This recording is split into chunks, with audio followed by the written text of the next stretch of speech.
Buenas noches a todos, bienvenidos a nuestro grupo de estudios Antepusi. Continuamos con el estudio del libro La Deidad, el Cosmos y el Hombre de Geoffrey Farthing. Hoy comenzamos el capítulo 6, Elementos y Elementales. El tema de este capítulo se relaciona con Akacha y con las jerarquías del capítulo 4. Los elementos del sistema oculto son diferenciaciones del elemento 1, Akacha, y no deben de ser confundidos con los elementos de la química, aunque estos estén derivados de los elementos ocultos. Al hablar de elementos, por supuesto que no nos referimos simplemente a los elementos químicos o elementos físicos que conocemos en la ciencia moderna y que se nos muestran habitualmente en la tabla periódica. El término tiene un significado más esotérico, más profundo, vinculado a la constitución de la naturaleza y la constitución del ser humano. Son principios fundamentales, primordiales y estados de materia que por supuesto subyacen a toda la manifestación en el universo. Los 4 elementos fueron plenamente caracterizados por Platón cuando dijo que era aquello que compone y descompone los cuerpos compuestos. Entonces son las 7 fuerzas o los 7 estados de la materia en el plano cósmico, correspondientes, por supuesto, a los 7 principios del hombre. Cada elemento tiene un aspecto espiritual, un aspecto psíquico y un aspecto físico. Hay elementos físicos que componen la materia visible. Hay también elementos invisibles o sutiles que corresponden a los planos astral, planos mentales, etcétera, etcétera. Y más allá de ellos están los elementos espirituales, que son las fuerzas e inteligencias que los animan. Los elementales son definidos como los espíritus de los elementos. Los elementales son centros de fuerza o energía que animan y dan forma a los reinos de la naturaleza. Se consideran la base de la materia y de los planos de existencia desde el más sutil hasta el más físico. Un pasaje informativo en la doctrina secreta establece los hechos básicos. Para una comprensión más clara por parte del lector general, debe anunciarse que la ciencia oculta reconoce 7 elementos cósmicos, 4 enteramente físicos y el quinto, el éter, semimaterial, ya que se hará visible en el aire hacia el final de nuestra 4ª ronda. Y eso no nos dice, tiene un llamado 52, dice, debe observarse que el término ronda se usa para denotar un vasto ciclo evolutivo. Este y el significado de raza en la literatura son discutidos con mayor amplitud en el capítulo 12. Entonces, retomo. 4 elementos físicos y el quinto, el éter semimaterial, ya que se hará visible en el aire hacia el final de nuestra 4ª ronda, para reinar con supremacía sobre los otros durante el total de la 5ª. Los 2 restantes están todavía absolutamente más allá del campo de la percepción humana. Sin embargo, estos últimos aparecerán como presentimientos durante la 6ª y 7ª raza de esta ronda y se harán conocidos en la 6ª y 7ª ronda, respectivamente. Estos 7 elementos con sus innumerables subelementos, mucho más numerosos de aquellos conocidos por la ciencia, son simplemente modificaciones condicionadas y aspectos del uno y solo elemento. Este último no es el éter, ni siquiera Akacha, sino la fuente de estos. El quinto elemento, tan libremente propugnado ahora por la ciencia, no es el éter postulado como hipótesis por Sir Isaac Newton, aunque él lo llame por ese nombre, habiéndolo probablemente asociado en su mente con el aéter, padre-madre de la antigüedad. Y esto nos lo dice la doctrina secreta en el tomo 1. Para resumir el significado de esta enseñanza abstrusa, puede decirse que ella demuestra cómo las propiedades de la sustancia y de la vida, o de la materia y la forma, inherentes al tejido del universo, están reflejadas a todo nivel de manifestación, en donde son experimentadas por nuestros sentidos en sus consiguientes modificaciones. Metafísicamente y esotéricamente existe un solo elemento en la naturaleza y es la raíz de él. Está en la deidad y los llamados 7 elementos, de los cuales, como nos está diciendo el texto, 5 están manifestados de manera visible para nuestro grado de percepción, son la vestidura o el velo de esa deidad, de cuya esencia viene directamente el hombre. Bien se les considere física, psíquica, mental o espiritualmente. En cuanto a la ronda, recordemos que una ronda es un circuito sobre y cada uno de los 7 globos, o sea, el paso de vida a través de esos 7 globos y que va llevando consigo un desenvolvimiento nuevo y hasta un cambio completo de la constitución física, también de la constitución psíquica y mental y espiritual del hombre. Por supuesto, siempre en una escala ascendente. Ronda es la evolución en serie de la naturaleza material naciente de los 7 globos de nuestra cadena. Esto nos lo dice la doctrina secreta en la estancia 7. Se nos dice que en la primera ronda apareció el fuego, en la segunda el aire, en la tercera el agua y en la cuarta la tierra. Blavatsky también nos dice en los manuscritos, en la pregunta número 16, que es necesario tener mucho cuidado de no confundir los elementos universales con los elementos terrestres. Ni los elementos terrestres significan lo que se conocen como los elementos químicos, ¿verdad? Ella llama a los elementos cósmicos universales como los noúmenos de los elementos terrestres. Entonces, estos elementos son los diferentes estados de la materia. Por supuesto que cada uno de ellos tiene su propia inteligencia y tiene su papel en el esquema de la evolución cósmica. Entonces, la manifestación de la vida se va dando a través de los diferentes reinos, el mineral, el vegetal, el animal, el humano, el poshumano y etcétera, hacia arriba. Entonces, es una expresión de interacción, de combinación de esos elementos en grados, por supuesto, cada vez más complejos y más conscientes.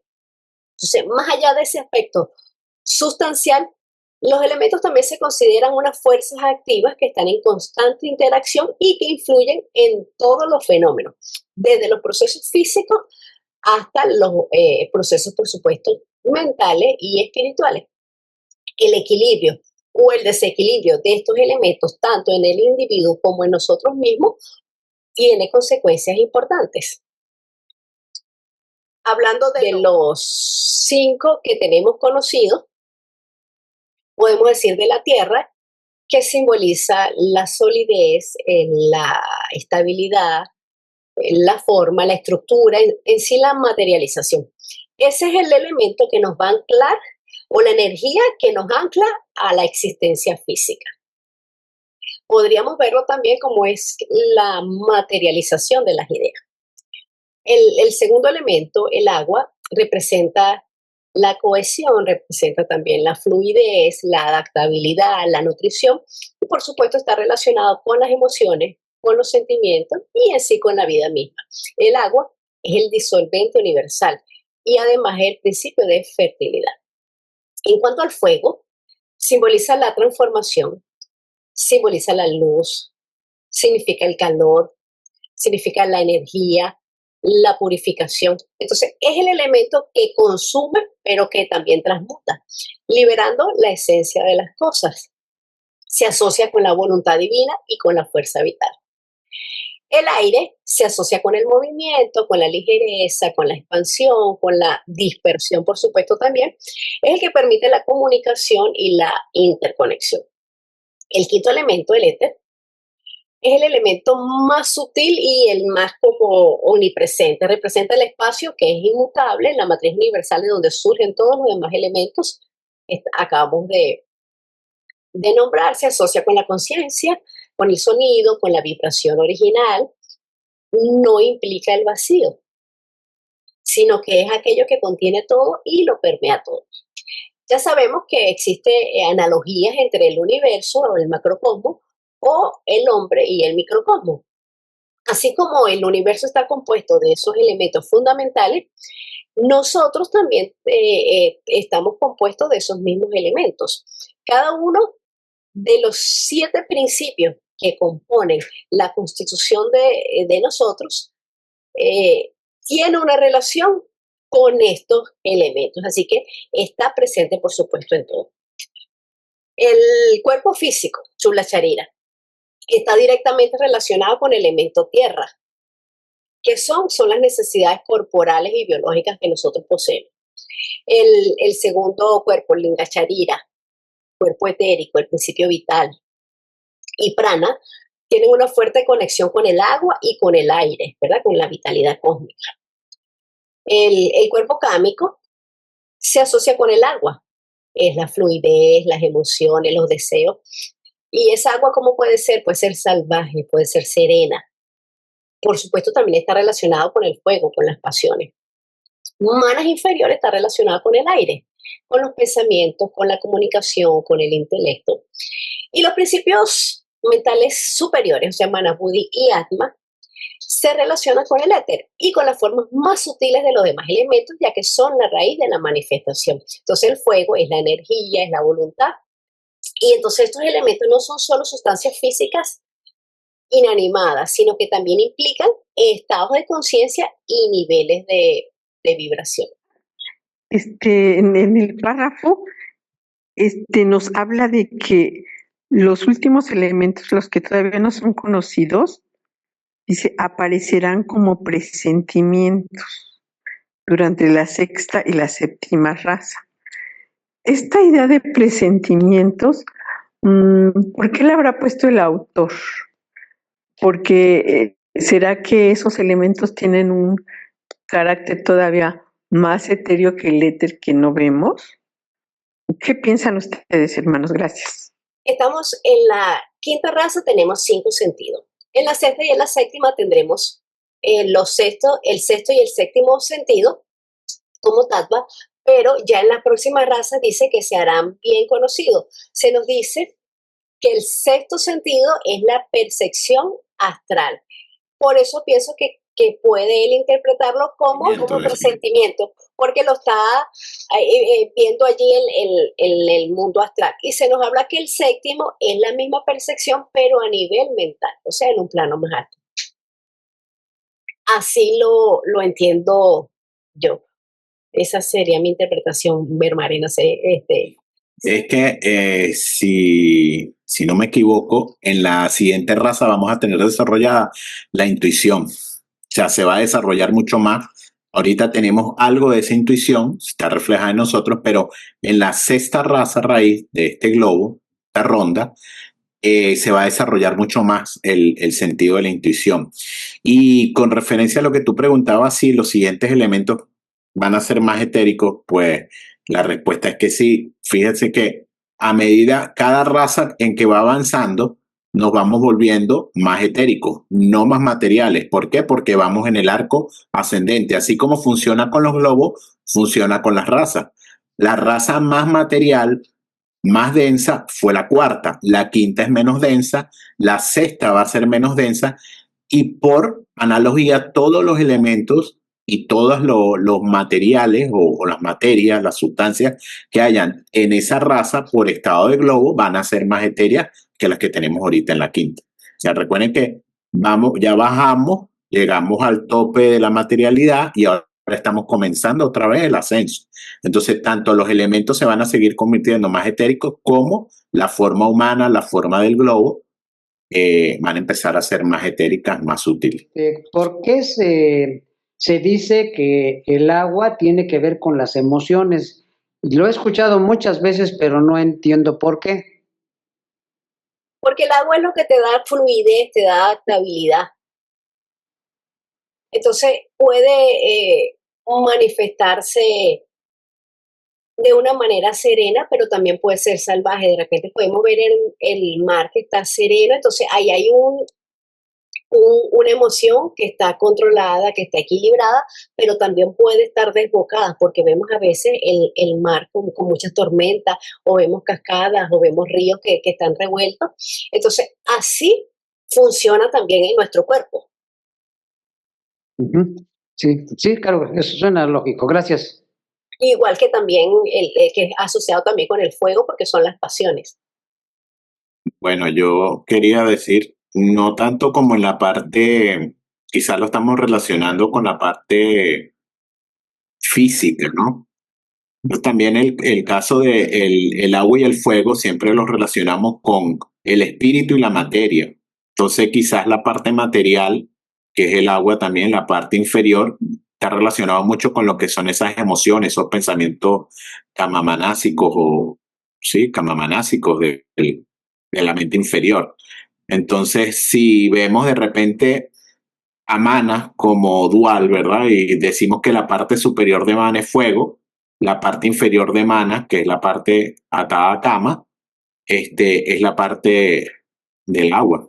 Entonces va también referido a las emociones. Es otra forma de verlo, ¿no? No con los 4 elementos quizás, porque sí hay una forma de verlo así, con los 4 elementos, fuego, aire, agua y tierra, pero lo podemos ver quizás desde el punto de vista de Manas, ¿no? Y de lo que es el espíritu y la materia como tal, la parte de arriba lo espiritual, la parte de abajo lo material, y quizás lo vemos así como pensamientos bajos, emociones, y arriba la parte de pensamiento puro, el espíritu.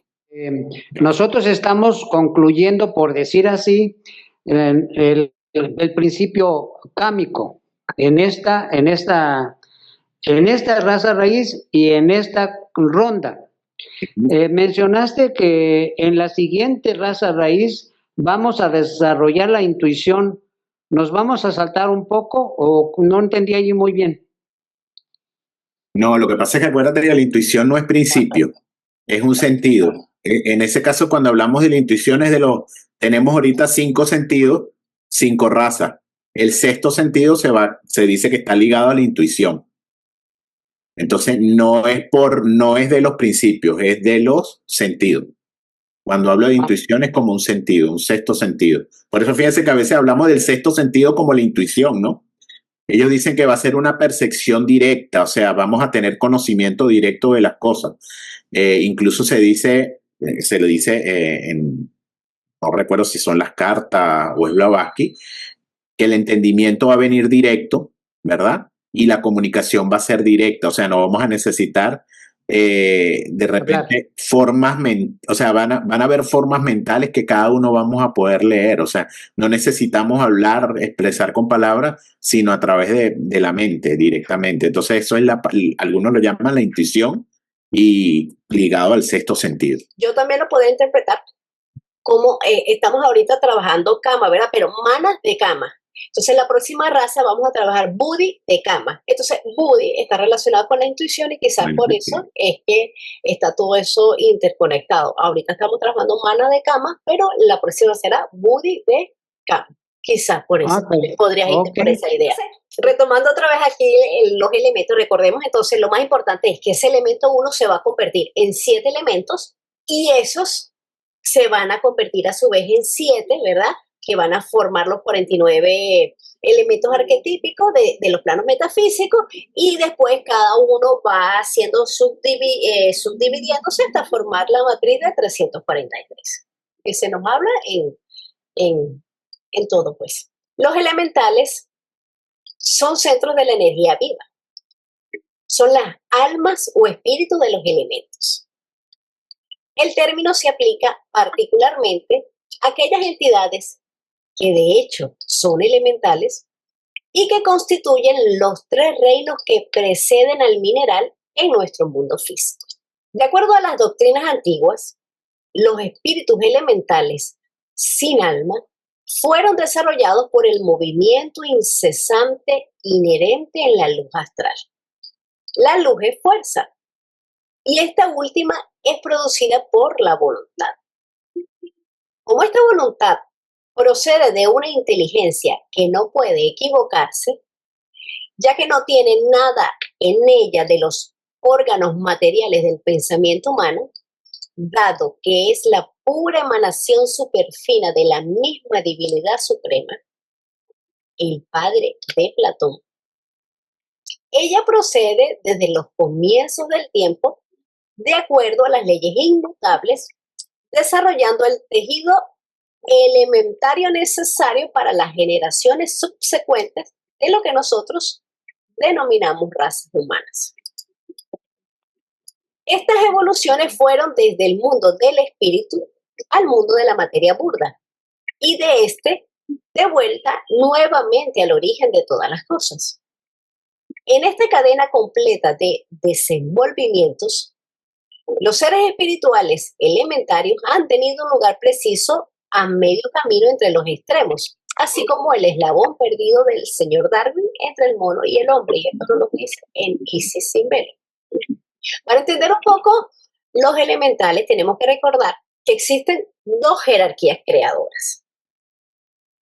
Por supuesto que hay muchísimas subniveles en esta jerarquía, pero básicamente podemos entenderlo así, que existen solamente dos jerarquías creadoras en el universo. La primera es la jerarquía antes de los minerales o prefísicos, que son los devas menores o los elementales, que serían los obreros. La segunda jerarquía es después de la humana o más allá de lo físico. O sea, son los devas superiores, los Dian Chopin, que son los arquitectos. Durante mucho tiempo y aún está vigente que se mantiene en secreto la clave del mundo elemental. No nos explican su manera de obrar por la inhabilidad de comprender las cosas pertenecientes a un mundo en el cual nosotros no estamos familiarizados. Además de eso, hay muchas mentes inquisitivas e inclinadas a una particular tendencia que podrían usarlo de manera egoísta para un propósito personal y ocasionar así resultados desfavorables para todos, para ellos y para todos. Por eso es que esta clave se mantiene tan vigilada por el peligro y por el riesgo que implica. Los elementales son energías naturales conscientes solamente de su función, no de sí mismas. Es una fuerza especializada de la naturaleza. Cada uno, por supuesto, completamente identificado con su medio, o sea, el ambiente donde él se estaba desarrollando, y con su tipo de energía. No se mezclan entre elementos. No tienen, por supuesto, autoconciencia. No tienen libre albedrío. Son la vida del elemento mismo, su aspecto activo, o sea, lo que anima a cada elemento. El elemental actúa, pero no reflexiona. O sea, que él vive, pero no elige. Entonces, los elementales pertenecen al reino elemental, están por debajo del reino mineral. Son seres primitivos, no son materiales, son prefísicos, no tienen cuerpo físico y se clasifican en 3 etapas distintas de desarrollo. Ellos también se les llama que son nacientes, es decir, que empiezan a desarrollarse. Son fuerzas, desde nuestro punto de vista y de nuestra limitada mente, las podemos ver de una manera constructiva o de una manera destructiva, porque son fuerzas realmente ciegas de la naturaleza, pero que se encuentran detrás de todos los fenómenos físicos, porque ellos pueblan los elementos. Se nos dice también en la doctrina secreta que hay 3 jerarquías de elementales, una más elevada que la otra, o sea, 3 unidades de vida en esos mundos elementales. O sea, hay diferentes clases para cada plano de la naturaleza. Entonces deberíamos considerarlos simplemente como centros de energía que actúan siempre de acuerdo a las leyes del plano de la naturaleza al cual ellos pertenecen. Nos dice también la doctrina secreta en los hechos e implicaciones adicionales que son incalculables, que se comunican por sonido, por color, por vibración, que nunca han sido humanos, pero lo serán. En Zanoni, uno de los personales de Buckel-Lister presenta la enseñanza del casi infinito número de habitantes invisibles en el mundo. Y dice así: si incluso el hombre mismo es un mundo para otras vidas y millones y miríadas de estas habitan en los ríos de su sangre y habitan la estructura humana, así como el hombre habita la tierra, bastaría el sentido común para enseñarnos que el infinito circunfluente que ustedes llaman espacio, el impalpable e ilimitado, que divide a la Tierra de la Luna y de las estrellas, está lleno también de su correspondiente y apropiada vida. Aún no se ha inventado un tubo mecánico para descubrir las cosas más nobles y más apreciadas que revolotean en el ilimitado aire. Sin embargo, entre estos últimos y el hombre existe una misteriosa y terrible afinidad. Termina la cita. Ahora bien, en el espacio hay millones de seres, no literalmente espirituales, ya que todos ellos tienen como los animáculos invisibles para el ojo desnudo ciertas formas de materia. Materia tan delicada, aérea y sutil, que es como si solo fuese una película de gasas sutilísima que vistiese al espíritu. Sin embargo, en verdad, estas razas difieren de una manera más amplia.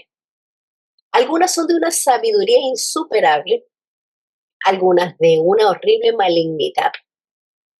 Algunas son hostiles a los hombres como diablos, otras amables como mensajeros entre la tierra y el cielo. Y esto no nos dice en Isis Silvera. Entonces aquí lo que nos están diciendo básicamente es que no hay espacio vacío, sino que es un campo vibrante de vida. Cada plano está compuesto de habitantes acorde al plano al que está habitando, con una jerarquía a nivel de espiritualidad, a nivel de sabiduría, algunos, como lo está diciendo aquí, de muy baja vibración, que corresponden a fuerzas o a deseos que atraen al hombre hacia la materia, y otros que son de alta vibración que nos ayudan en nuestra evolución. En un sentido, pues todo átomo, por no llamar materia, está vivificado por un elemental, por una chispa de energía. No hay absolutamente nada que ocurra a nuestro alrededor, no importa lo que sea, se nos dice, que no ataña a los elementales, porque ellos constituyen una parte necesaria e indispensable de la naturaleza. Ellos son la base inteligente de los fenómenos naturales y ayudan a implantar cualidades y poderes dentro de la planta, dentro del mineral, dentro del animal y hasta dentro del hombre. Por supuesto, siempre guiados por jerarquías más elevadas. Nosotros en nuestro cuerpo podemos ver que los elementales sostienen la vitalidad de cada órgano, de cada sistema, actuando como una fuerza constructora de vida. Salomón, adelante. Sí, gracias, Caro. Oye, nada más una preguntita, no sé si entendí bien. Mencionaste que los elementales de lo único que son conscientes es de su función. ¿Me podrías explicar si es que así lo escuché? Sí, exactamente así es. Ellos no están pendientes de más nada, simplemente ellos tienen una función que hacer y hasta ahí se limitan, porque son una energía. Entonces, el elemental del fuego se encarga de ¿qué? De mantener una llama ardiente. El elemental del agua, y así con absolutamente todo. Pero el elemental del agua no puede estar en el elemental del fuego.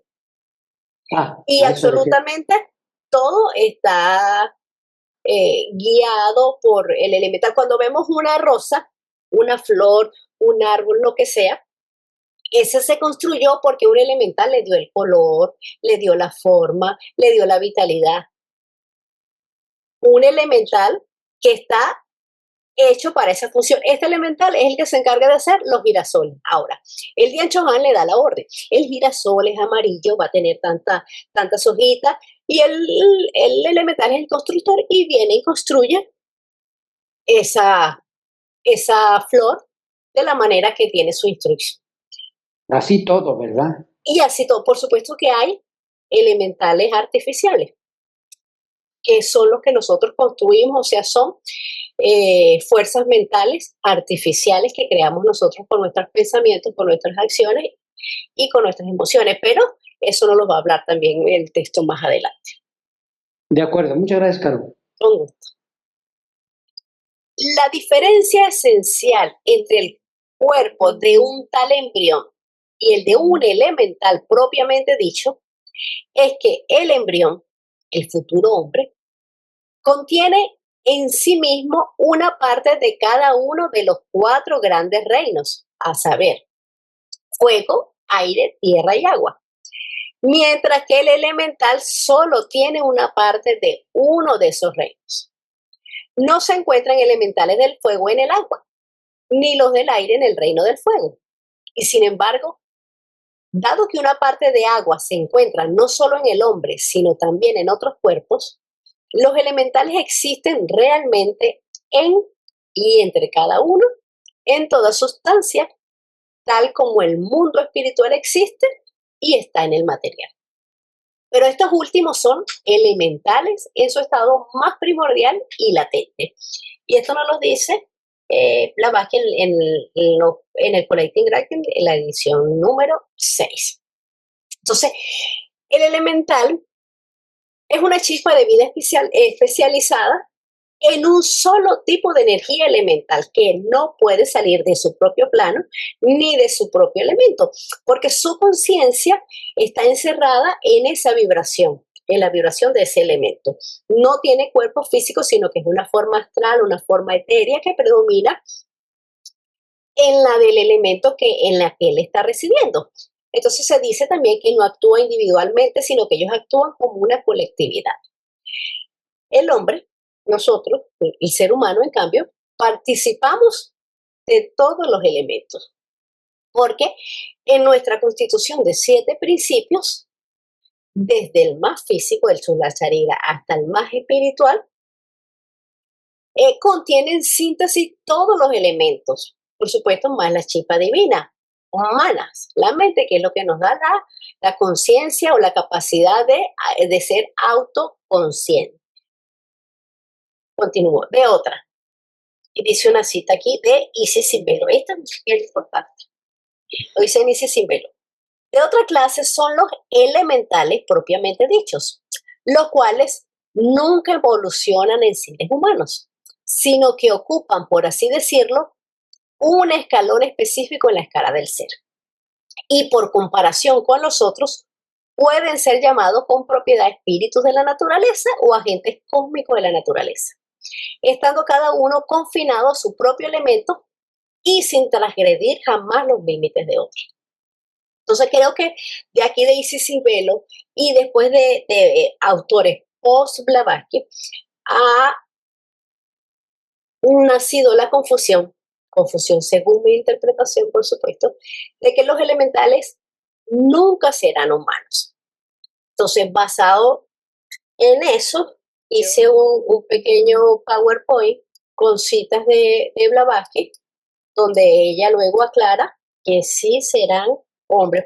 Entonces, Blavatsky, en los Collecting Writing, aquí vemos, se está viendo bien, ¿verdad? En el volumen 6, hace algunas aclaraciones o algunas revisiones que ella hizo posterior a que escribió Isis Simbelo. En algunos casos, ella agregó material nuevo y en otro aclaró algunos términos y algunas ideas. Entre ese caso aclara el tema de los elementales. Entonces comienza la cita. Entonces dice aquí, en los elementales, en el Collecting Writing volumen 6, en la página 134 nos dice: sin embargo, el más cuidadoso y detallado análisis de este material revela el hecho de que es meramente una recopilación hecha por HPB de varias partes de Isis Simbelo. Al menos 23 páginas de aproximadamente 32 son citas directas de Isis, con solo alteraciones ocasionales y muy menores. Estas citas están encadenadas con pasajes cortos que parecen estar especialmente escritos para este propósito. En la primera entrega hay unas 5 páginas más o menos de lo que podría considerarse como material nuevo. En esta primera entrega, en que se puede encontrar una pista a través de la cual se puede determinar aproximadamente la fecha en que HPB reunió este material. Para ello debemos revisar brevemente algunos hechos relacionados con la revisión planeada de Isis Simbelo. Entonces, esto es una pequeña introducción para que ella está haciendo para aclararnos algunas cosas, sobre todo del tema de los elementales. Por supuesto que tiene otras aclaraciones, como dice ahí, algunas alteraciones ocasionales, porque dice una cosa en Isabel y luego aquí se retracta y lo dice de otra manera, pero es cuestión de que cada uno pues investigue y vea, lea el artículo, el artículo del volumen 6 completo para que pueda ampliar un poco más la información, pero de aquí viene básicamente todo.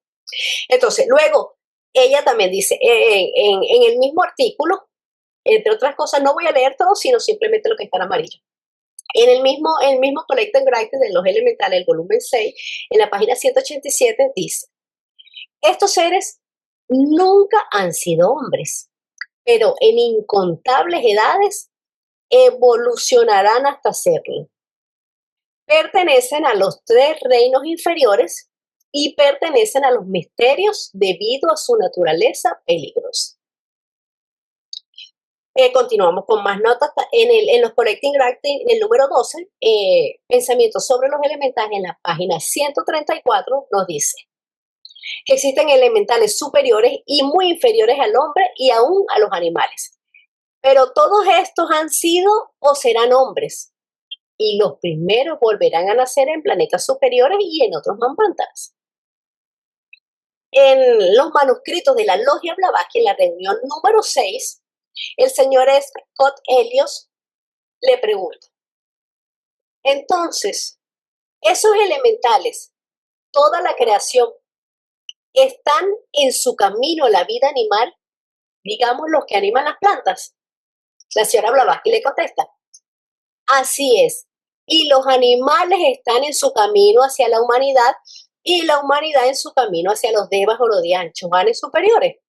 Entonces, por analogía, podemos ver si está diciendo que los elementales que están en las plantas pasarán a los animales y los animales a la humanidad y la humanidad a los dianchoganes, que nos está diciendo que es necesario el paso por todos los reinos, los 10 reinos que ella nos abre la doctrina secreta.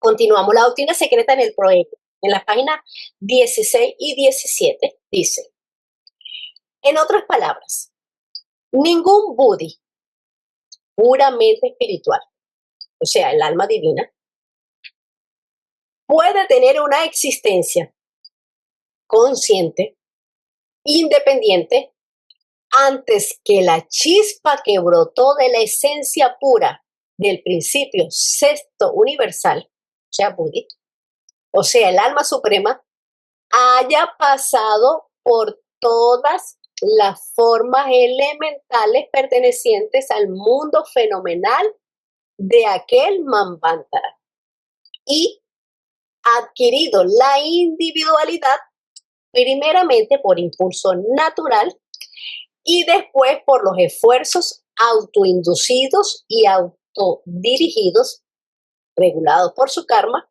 ascendiendo así por todos los grados de inteligencia, desde más inferior hasta el superior, desde el mineral y la planta hasta el arcángel más santo, o sea, Udian y Buda. Todos han tenido que hacer este peregrinaje que es obligatorio. Continuamos. En la doctrina secreta, en el resumen, en la página 263, toda la edición de Pasadena, dice, asimismo, los elementales inferiores, semi-inteligentes y no inteligentes, son todos hombres futuros. Aquí mismo, en este libro, en el capítulo 4 de la jerarquía de ser, el que acabamos de terminar, nos dice, y así, los elementales inferiores, semi-inteligentes y no inteligentes son todos futuros hombres. Es lo mismo que habíamos leído aquí anteriormente. El mismo autor lo está citando en el capítulo 4. Continuamos. Collecting Writing. El número 4. Identidad del espíritu y especulaciones recientes nos dice, elementales, futuros hombres.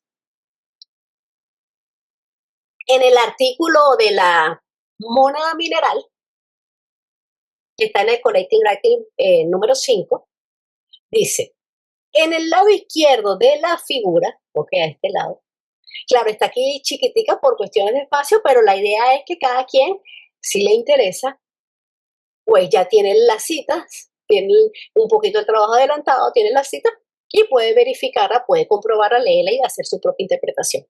Entonces continúo.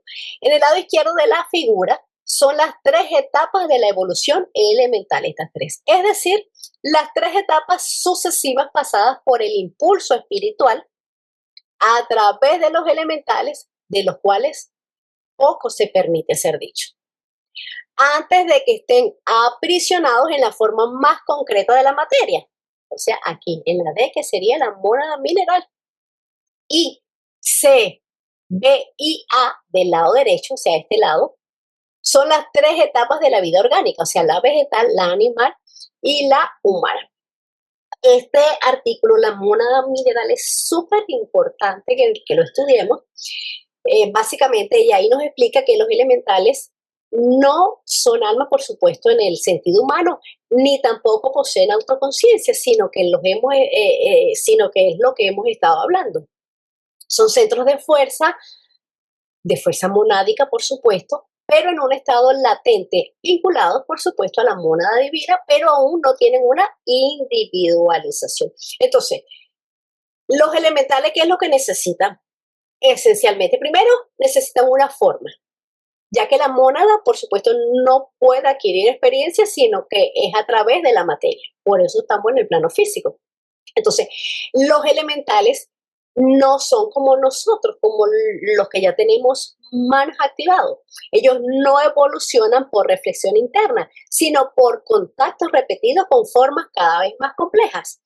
La forma no es un accidente, no es un error de la naturaleza, es el instrumento que usa la naturaleza para enseñar, para evolucionar. Entonces necesita forma, necesita también resistencia.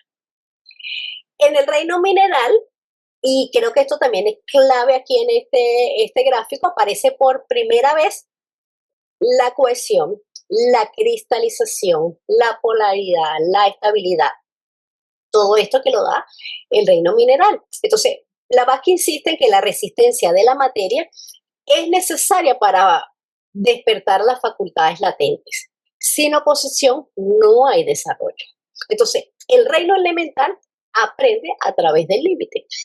Aparte, también el reino elemental necesita, como tercera descripción o función, necesita el ritmo y la repetición. Entonces, aquí el gráfico nos está mostrando ciclos descendentes, cuando viene aquí, ¿verdad?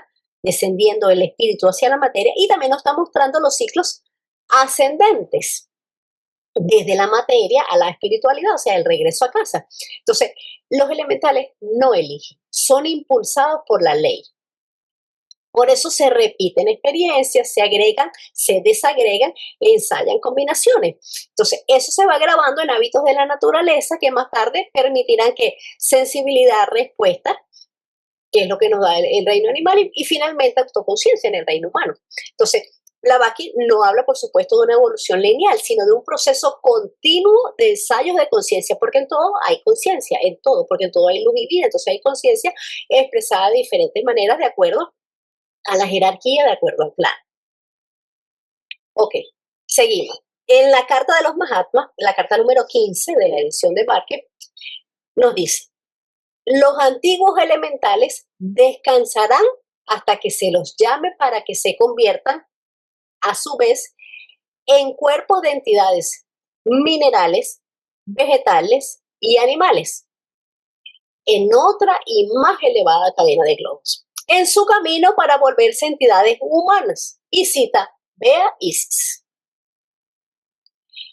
En la doctrina secreta, en los comentarios del tomo 1, dice: enseña la doctrina que para llegar a convertirse en un Dios divino y plenamente consciente, sí, aún las más elevadas, las inteligencias espirituales primarias tienen que pasar por la fase humana. Y cuando decimos humana, no debe aplicarse únicamente a nuestra humanidad terrestre, sino a los mortales que habitan cualquier mundo, o sea, a aquellas inteligencias que han alcanzado el equilibrio apropiado entre la materia y el espíritu, como nosotros ahora. Desde que hemos pasado al punto medio de la cuarta raza raíz de la cuarta ronda. Cada entidad debe haber conquistado por sí misma el derecho a convertirse en divina por medio de la autoexperiencia. Entonces, ¿qué dice? Que hasta el Dios más divino tuvo que haber pasado por todas las fases humanas, porque es donde vamos a adquirir la autoconciencia. Entonces, como podemos ver, hay muchas citas donde Blavatsky nos aclara eso. No digo que estas sean todas, sino que no las puedo poner todas, pero esto es un pequeño resumen de las que yo ubiqué. Cada quien, por supuesto, puede ampliar. Además, quise traer, creo que no se ve muy bien, pero voy a aclarar, a agrandar un poco más. Mira, este es otro ejemplo, no es de Blavatsky, pero es como para que tengamos otra perspectiva también. Esta imagen yo la veo como otro ejemplo. No tiene un nombre en específico, pero es llamada la escala del ser. O sea, son los grados de la naturaleza y del intelecto espiritual. Esta imagen está atribuida a Raimundus Lulus y aparece asociada a su obra que se llama El libro del ascenso y descenso del entendimiento, que lo escribió por allá en, no sé, en 1200, 1300. Entonces, este señor Lulus fue un influyente tanto en la fe cristiana que busca la comprensión usando la lógica y la filosofía, como en las tradiciones esotéricas. Él estuvo involucrado en el hermetismo cristiano, en el rosacrucismo y por supuesto también en la teosofía. Entonces, aquí en la escalera, él nos está mostrando los niveles ontológicos del universo, desde abajo hacia arriba. Cada peldaño nos está mostrando un grado del ser real y de la existencia que va con su propia sustancia, con su propio tipo de vida, con su propio modo de conciencia. O sea, que no es solamente una idea, no es solamente un símbolo. Entonces aquí nos está mostrando los elementos, ¿verdad? El reino elemental nos está mostrando la tierra, el fuego, el agua. Luego nos está mostrando los reinos de la naturaleza. Aquí lo que pasa es que esto está en latín, entonces nos está hablando de todo ese ascenso, ¿verdad? Nos está hablando de los elementos, después nos habla aquí están los elementos, después nos habla del siguiente reino, o sea, de la planta, del Buda, después los animales, del ser humano, nos está hablando aquí también de los planos espirituales, ¿verdad? Y también los hace en 3 grados, como nos habla en la teosofía, en 3 niveles luego del día chujánico. Entonces aquí nos los habla como el cielo, los ángeles, Dios. Entonces, lo que lo traigo es que el mensaje clave es que cada nivel contiene el anterior y además lo trasciende. Entonces, el hombre aparece como el microcosmo que contiene lo elemental, contiene lo vegetal y contiene lo animal. Es un mediador entre lo material y lo divino, capaz de ascender y no solamente por el intelecto, sino transformando todo su ser. Y para eso es que debe ser el conocimiento. Entonces, el hombre está llamado a reintegrarse conscientemente en este orden divino. Y que la sabiduría no se alcanza por una fe ciega, ni tampoco se va a alcanzar solamente por la razón, sino por el ascenso interior del entendimiento. Esta escalera no pertenece a una tradición aislada, sino que expresa una doctrina que es perenne. La materia se espiritualiza y la conciencia se diviniza por distintos grados del ser. Ahora, la idea de toda esta pequeña presentación que les acabo de mostrar es para que entendamos que es obligatorio pasar por todos los estados fundamentales de experiencia, es decir, por todos los reinos, ya que cada uno va a aportar una cualidad que es irreemplazable. Los minerales van a aportar cohesión, estructura, los vegetales que van a aportar crecimiento, respuesta a estímulos, los animales aportan sensación, deseo, movimiento autónomo. Nosotros los humanos aportamos autoconciencia moral, autoconciencia intelectual. Entonces, no se puede saltar ningún reino. Pero ahora, lo que no es obligatorio es ese paso simultáneo de todas las mónadas. No todas las mónadas avanzan al mismo ritmo, no todas están en el mismo reino, en un mismo manvantara. Eso es lo que no es obligatorio. En el gráfico que vimos que se veía chiquitico de la mónada mineral, ahí se mostraban justamente como oleadas de vida, no como individuos aislados. Entonces, los elementales no progresan por sí mismos, sino que ellos son arrastrados por la evolución de las formas que animan. Por eso, un elemental no decide volverse un mineral. Un mineral no decide volverse vegetal y así sucesivamente, sino que es esa vida monádica, esa esencia monádica, ese impulso monádico, el que encuentra condiciones para irse expresando de otro modo. Cada reino va a despertar una potencia distinta en la mónada. Va a dejar una huella en ella que le va a ayudar a evolucionar. Si se omitiera algún reino, pues habría una conciencia desequilibrada, facultades incompletas, ruptura de la armonía kármica. Por eso Blavatsky insiste en que la naturaleza no hace saltos. Los elementales, como comentábamos anteriormente, necesitan forma, necesitan resistencia, necesitan repetición para despertar gradualmente la conciencia latente, y es obligatorio atravesar por todos los reinos, porque cada uno le va a dar una potencia distinta a la mónada, que no puede adquirirse en ningún otro estado. Pero ¿por qué hay elementales inteligentes y semi-inteligentes? Recordemos. ¿Por qué esa división? Ok. Antes del reino mineral existen 3 grados de reinos elementales, de diferentes jerarquías. Entonces, varían de acuerdo a su jerarquía en conciencia e inteligencia. Unos son, valga la redundancia, más elementales y otros son un poco más conscientes. Los que están más conscientes, más elevados, son los que están más cercanos al mineral. Los que tienen menos capacidades, pues son los que están más, más cercanos a los planos superiores. ¿Por qué? Porque están empezando en su etapa del peregrinaje.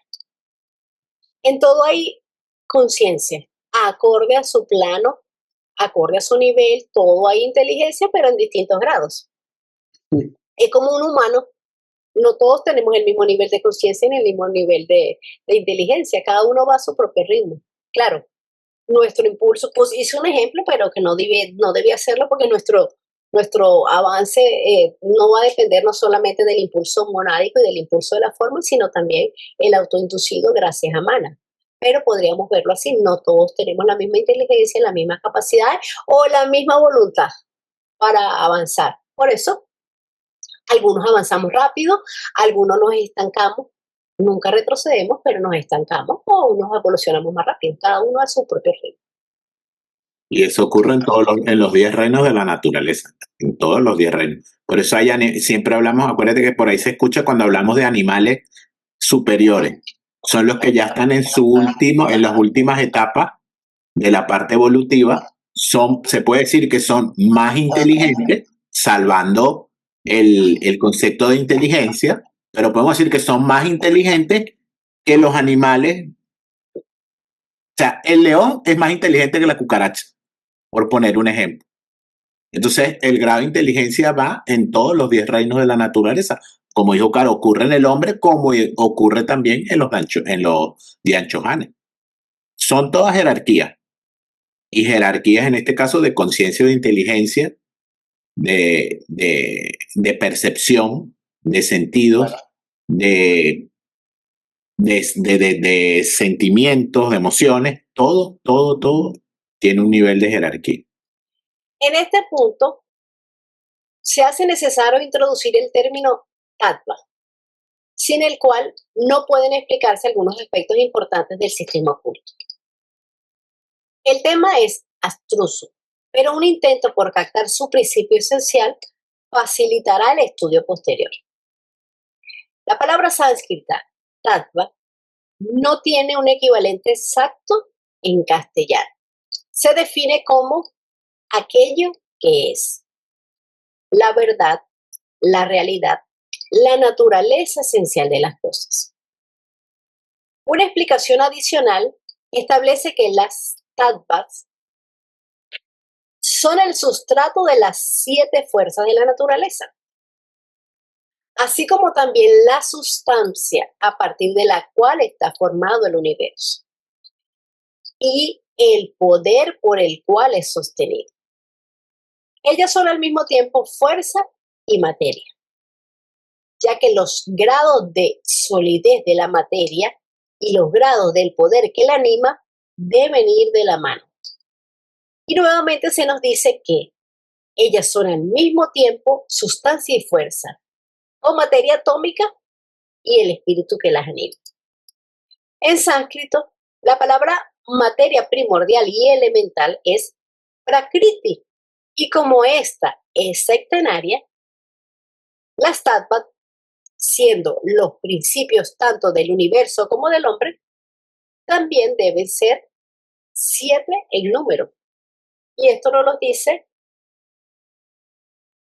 en los escritos coleccionables en la edición número 12.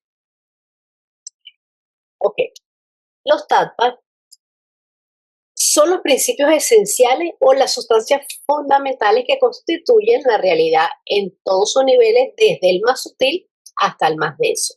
Son vibraciones, son fuerzas primarias que subyacen a la manifestación de los elementos. Los elementos podemos verlos como la forma. Los tattvas son energía. Si los 5 elementos, o sea, el éter, el aire, fuego, el agua y la tierra, representan la materia en sus diferentes estados, entonces los tattvas son la energía sutil que anima y que le da forma a esos elementos. Entonces los tattvas son como los padres o los principios causales de los elementos. Son energías cíclicas, no son estáticos. Se cree que fluyen en ciclos, influenciando no solamente el mundo exterior, sino también la fisiología y la conciencia del ser humano. A través del estudio del sistema oculto, se podrá observar que la naturaleza es sectenaria en todos sus aspectos. Hay 7 planos en el cosmos, 7 principios en el hombre, 7 sentidos, 2 aún latentes, la escala sectenaria de la música, el espectro sectenario de los colores.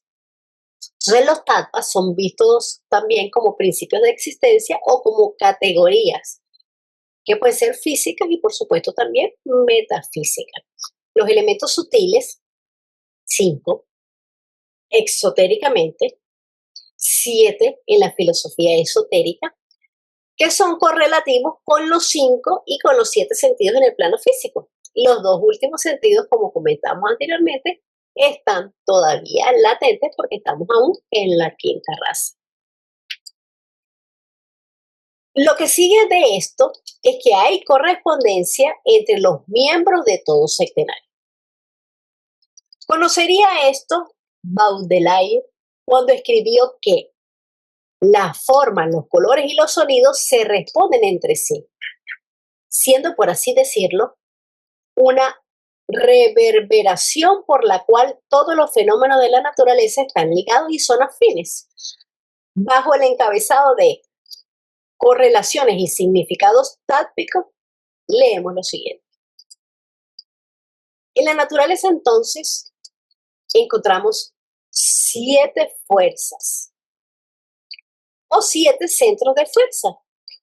Y todo parece responder a ese número, como por ejemplo la escala sectenaria de la música, los sonidos y el espectro sectenario de los colores. Y esto lo dice en las instrucciones de los Collecting Writing número 11.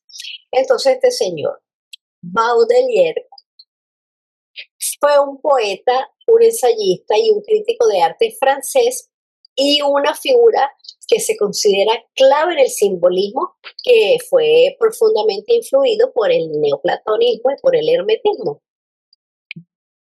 Blavatsky no lo está citando como un ocultista, sino como un vidente intuitivo que captó por medio de la estética y por medio de la poesía principios que el esoterismo enseña de una forma doctrinal.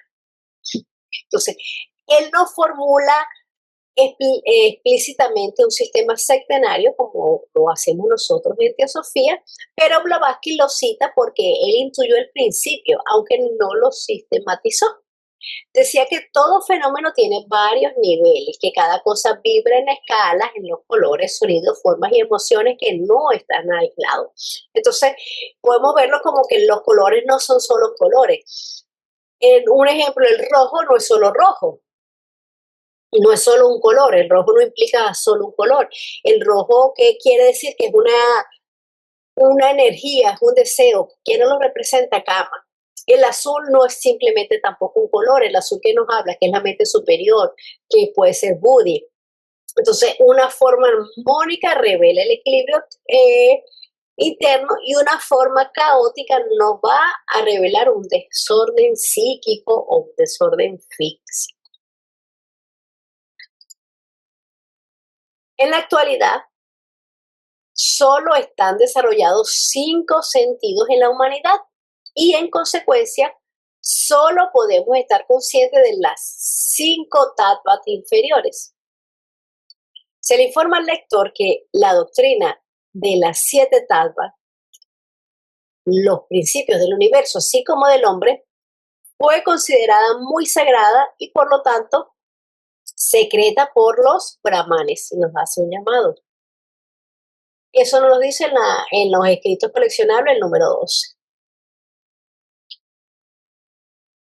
Entonces nos dice, retomo, se le informa al lector que la doctrina de las 7 tattvas, los principios del universo, así como en el hombre, fue considerada muy sagrada y por lo tanto secreta por los brahmanes.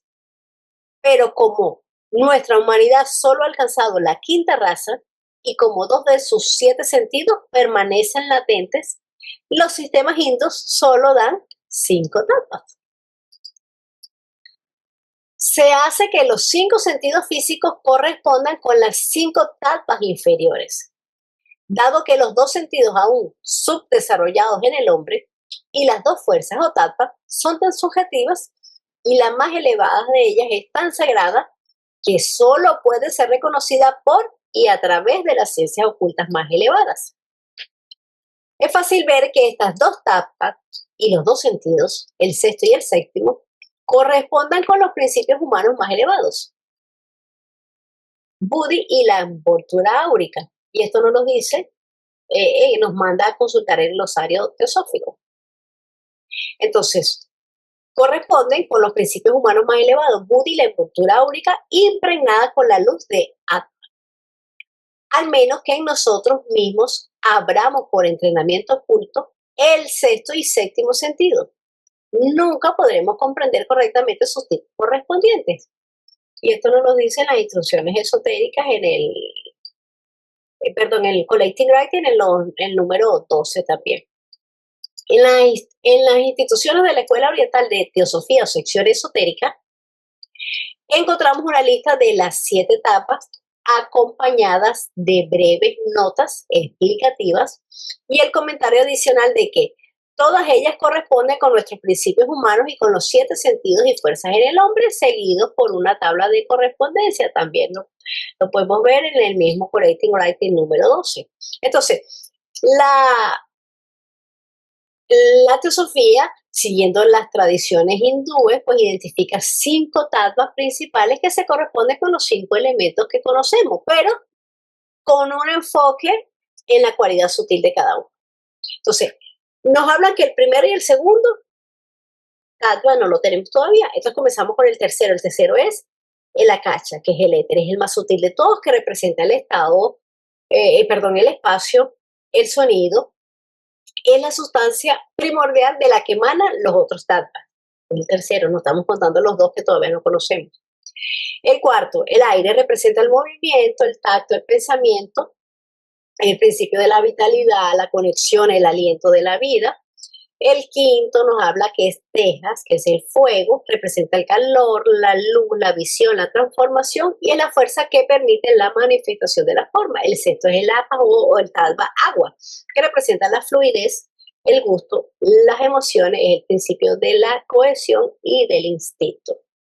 El último, el séptimo, es la tierra, Privite Tattva, que es el tattva más denso. representa la solidez, el olfato, la manifestación física, el principio de la estabilidad, el principio de la forma. Entonces, esos 5 sentidos físicos se hacen corresponder por los 5 tattvas inferiores, como lo están diciendo aquí, 5 sentidos físicos con los 5 tattvas inferiores. El primer tattva es Adi Tattva, que eso lo dicen en la cosmogonía, pero esotéricamente, y el segundo que es el Anupadaka Tattva. Esta tabla está en los Collective Writing 12, en la página 166. Los tattva, como dijo Caro, Blavatsky sí identificó al Adi Tattva y al Anupadaka Tattva, como dijo Caro, a los principios que corresponden, a los estados de la materia que corresponden, a las partes del cuerpo que corresponden, a los colores. Exacto, y aquí vienen los otros tattva que son los tántricos, que esos son los 2 que dicen que no están, es otra clasificación. Igual con los estados de la materia, las partes del cuerpo, y el último dice los colores. Entonces, esta es la tabla que ella nos dejó. Y la doctrina secreta introduce el término oculto tibetano Fohat, el cual designa la siempre presente energía eléctrica y el incesante poder destructivo y formativo en el universo. Fohat es la fuerza vital propulsora universal y al mismo tiempo propulsora y resultante. Esto nos lo dice en el glosario teosófico. En el simbolismo de las estancias en las que está basada la doctrina secreta, Fohat, la fuerza constructiva de la electricidad cósmica, se presenta como una entidad, un ser con el que están asociados 7 hijos, los cuales son sus hermanos. Fohat es el vínculo entre la mente divina, o sea, entre la ideación y la sustancia cósmica, o sea, la materia. Es decir, ideación, Mahat, mente universal, concibe. Mula Prakriti ofrece el sustrato, la materia. Y Fohat ejecuta, conecta, dinamiza. Perdón. Fohat no crea ideas. Fohat no es conciencia, sino que es la fuerza que traduce la idea en forma. Es la actividad energética del universo. Todas las fuerzas y energías están relacionadas con él en sus diferentes niveles. Tiene movimiento circular, rotatorio, en espiral. Aquí el texto dice que se presenta como una entidad o como un ser. Yo no lo interpreto así. Fohat no es una cosa, no es una deidad, no es una energía física en el sentido moderno, sino que es un principio cósmico activo. Es el principio que une, el principio que separa, el principio que coordina, el principio que diferencia. En el siguiente pasaje, la cita es extensa debido a la luz que arroja sobre la naturaleza de los elementales. Debe de observarse el término Maya, aunque usualmente es traducido como la ilusión, puede entenderse de manera más correcta como el poder cósmico que hace posible la existencia fenoménica y las percepciones de ella. En la filosofía india, solo se llama realidad aquello que es inmutable y eterno. Todo aquello que está sujeto al cambio a través de la decadencia y la diferenciación y que por lo tanto tiene un comienzo y un final es considerado como Maya, ilusión. Eso nos lo dice el glosario teosófico. Entonces, Maya quiere decir ilusión. Todo aquello que está sujeto a cambio por decaimiento y diferenciación. Por lo tanto, tiene principio y tiene final. Pero también nos dice que Maya es la potencia creadora mediante la cual el universo llega a la manifestación. Es la que hace posible la existencia fenomenal. O sea, sin Maya no hay manifestación. Y en esa manifestación está nuestra conciencia. Nosotros no vemos la realidad tal como es, sino solamente donde está ubicada nuestra conciencia. Mahat, la mente universal, crea la realidad que nosotros creemos que existe, en la que vivimos y en la que vamos a desarrollar experiencia. Todo el ocultismo está basado en el estado ilusorio de la materia. Lo que miramos es apariencia. Nos dice Blavatsky en la doctrina secreta que en cualquier plano que esté actuando nuestra conciencia, tanto nosotros como las cosas pertenecientes a dicho plano, será por el momento nuestra única realidad. A medida que nosotros vamos ascendiendo en la escala de desarrollo, nos daremos cuenta de que la etapa que estábamos anteriormente nos dejamos asociar erróneamente con sombras. O sea, veíamos esas sombras como realidades. Nosotros no vivimos en una naturaleza eterna porque no tenemos conciencia de esa naturaleza eterna. Pero podemos cambiar la palabra ilusión por apariencia. Eso lo dice alguien a quien yo admiro mucho y a quien pues le tengo un gran cariño. Siempre dice que debemos cambiar eso, la palabra ilusión por apariencia. Porque la palabra ilusión le quita realidad a la vida. Todo, absolutamente todo, también nos dice él, que es eterno y periódico al mismo tiempo. Entonces, en esa periodicidad es donde vamos cambiando de forma. El universo en su cualidad periódica, como cada una de las cosas que está contenido en ese universo, es llamado Maya, porque todo en él es temporal. Desde la vida de una luciérnaga, que quizás es el brillito más chiquito que podemos ver, hasta la vida del sol. Nuestro sol, que es la estrella más grande que nosotros podemos ver. Sin embargo, el universo es lo suficientemente real para los seres conscientes que vivimos en él, los cuales también somos tan ilusorios como lo es el mismo universo. Y entonces, cuando se nos dice que algo es irreal, se hace desde el punto de vista metafísico, no desde el punto de vista empírico. O sea, no se duda de la existencia, sino que se señala su naturaleza temporal, porque a veces decimos es que el plano físico no existe, porque esto no es la realidad. O sea, sí, porque yo tengo aquí enfrente una computadora, tengo unos lentes, tengo aquí un escritorio, o sea, lo toco, existe. Pero entonces no quiere decir que sea ilusorio. O sea, sí es ilusorio porque es temporal, porque no es eterno.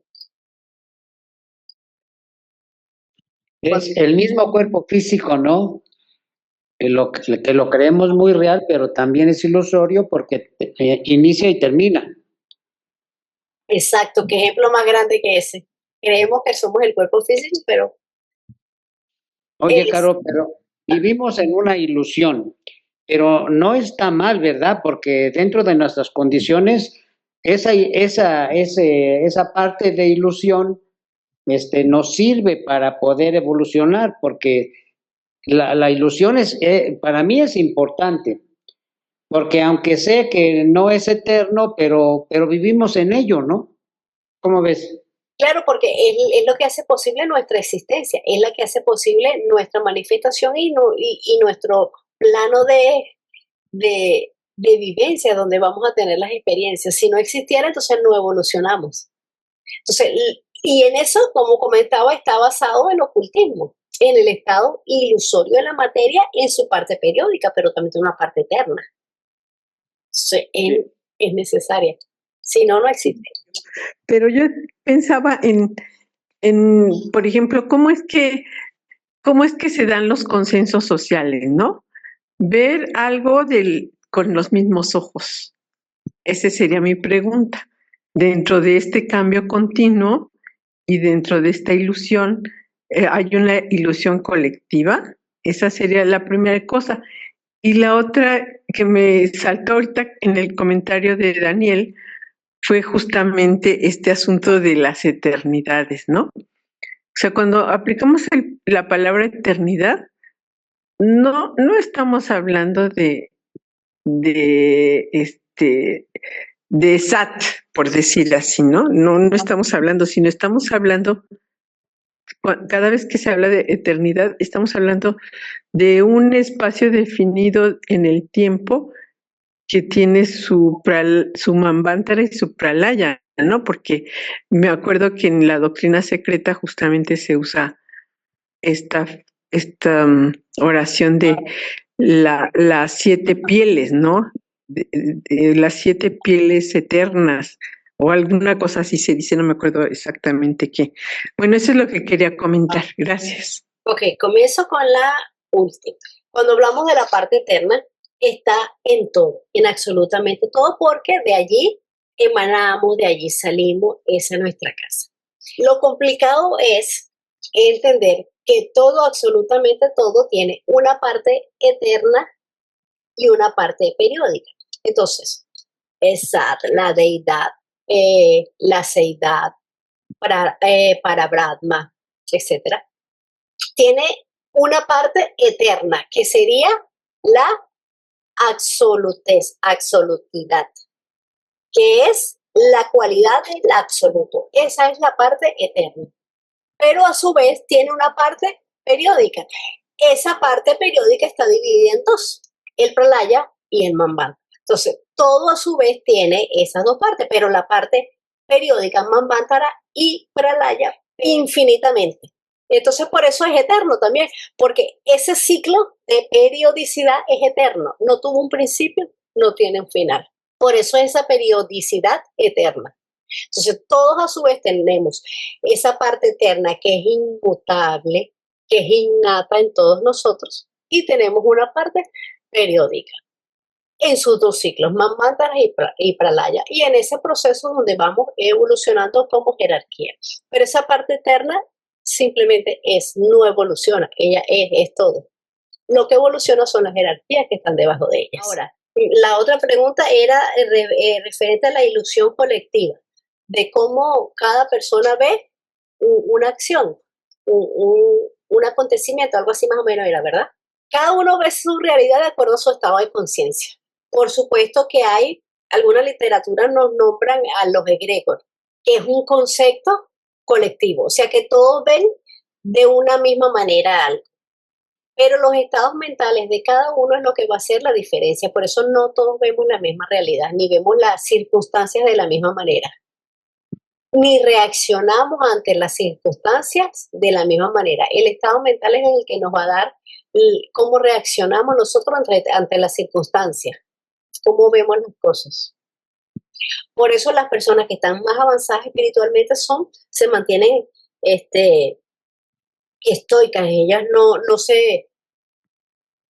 se desequilibran por lo que esté pasando externamente. Nosotros pues sí, por lo que pasa externamente pues nos desequilibramos y nos dejamos influenciar y nos dejamos perturbar. Sí, dice, la realidad y la ilusión. ¿Quién puede ver esos dos aspectos? Los que estudian filosofía. En todo este tipo de creencias se habla de esa ilusión. Pero para las personas que no están relacionadas con este tipo de filosofía, para ellos todo es una realidad. Incluso la muerte, el cielo y el infierno, para ellos son realidades. ¿Por qué? Porque no conocen el concepto de ilusión. O como dijo Caro, el concepto de percepción. De percepción era, ¿verdad, Caro? Percepción. Entonces, nosotros discutimos ese estado de realidad y de ilusión porque conocemos este tipo de filosofía. El que no lo maneja, pues simplemente todo para él es una realidad. No existe esa percepción ilusoria, ese maya que estudiamos aquí. Para ellos, esta es la única realidad, se vive una sola vez, se va de esta realidad y pasan a otra realidad que es el cielo, es la eternidad que llama, es la vida eterna. Y esa es la otra realidad de su existencia. Nosotros sabemos que esas realidades son eternas y son periódicas. Se nos dice que en la eternidad no existe tiempo, porque la eternidad es el tiempo mismo. O sea, el tiempo como lo conocemos es referente a la manifestación, a lo periódico. Hemos llegado al final de la sesión. Les agradecemos pues su su energía, su asistencia, sus comentarios, su aporte. Es un grupo de estudio. Todos somos estudiantes. Estamos todos aquí para compartir. Pero gracias a todos. Feliz noche y nos vemos la próxima semana.